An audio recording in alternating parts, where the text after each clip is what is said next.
Hello, friends. Welcome to our channel, History Chronicles. In the heart of the French Revolution, as the storm clouds of violence and fear began to gather, a new force emerged, one that would steer the revolution onto an even more radical and tumultuous path. This force was the Jacobins, a political group whose rise to power would change the course of the revolution and plunge France into one of its most turbulent eras. The story of the Jacobins begins in the early days of the revolution, in 1789. At that time, they were just one of many political clubs that sprang up in Paris and other parts of France. Originally known as the Society of the Friends of the Constitution, the group was formed by deputies of the Third Estate. Their initial meetings took place in the library of a former Jacobin monastery in Paris, and from this location, they derived the name by which history remembers them, the Jacobins. In the early days, the Jacobins were relatively moderate in their views. They advocated for a constitutional monarchy, similar to what had been established in England, and they believed in the principles of representative government. However, as the revolution progressed and the political landscape shifted, so too did the Jacobins' ideology.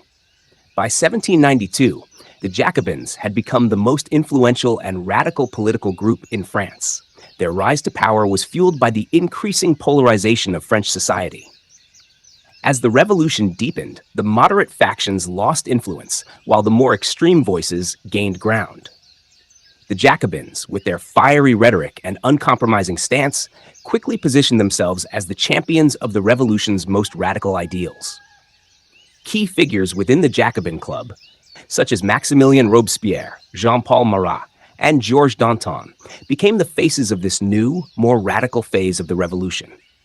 Robespierre, in particular, was a powerful orator and a relentless advocate for the revolution's most extreme measures.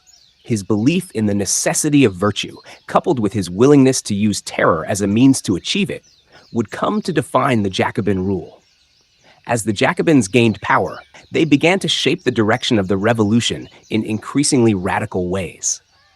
They were instrumental in the establishment of the French Republic, which was declared in September 1792, following the abolition of the monarchy.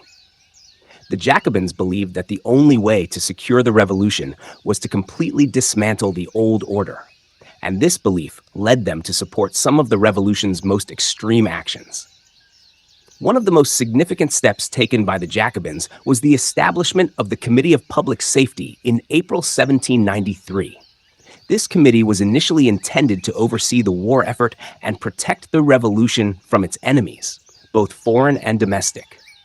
However, under the leadership of Robespierre and other Jacobins, the Committee of Public Safety quickly became the de facto government of France, wielding immense power and authority.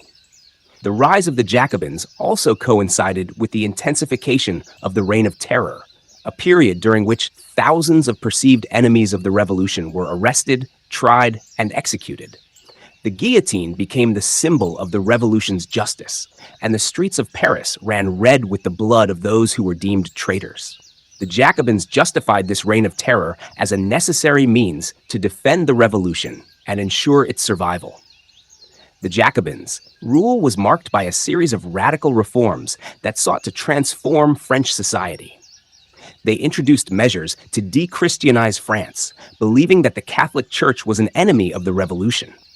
Churches were closed or repurposed, religious symbols were destroyed, and a new secular calendar was introduced, replacing the traditional Christian holidays with revolutionary festivals. Economically, the Jacobins implemented price controls on essential goods in an attempt to combat the rampant inflation that was plaguing the country. They also redistributed land to the peasants and took steps to eliminate the remnants of feudalism, further dismantling the old order. However, the very extremism that brought the Jacobins to power also sowed the seeds of their downfall. As the Reign of Terror intensified, so did the fear and distrust within the revolutionary government. Robespierre, once a revered leader, began to be seen as a tyrant by his peers. The climate of fear and suspicion that the Jacobins had fostered now turned against them, and by the summer of 1794, the tide had turned. On July 27, 1794, known as the 9th of Thermidor in the revolutionary calendar, Robespierre and his closest allies were arrested. The following day, they were executed by the very guillotine that had claimed so many lives during the Terror. The fall of Robespierre marked the end of the Jacobin dominance and the beginning of a new, less radical phase of the revolution. The legacy of the Jacobins is a complex one. They were both the architects of some of the revolution's most important achievements and the instigators of its most notorious excesses. Their rise and fall serve as a reminder of the dangers of extremism and the fine line between revolutionary zeal and tyranny. In our next episode, we will explore the role and significance of the Jacobin Club, where many of these pivotal decisions and debates took place.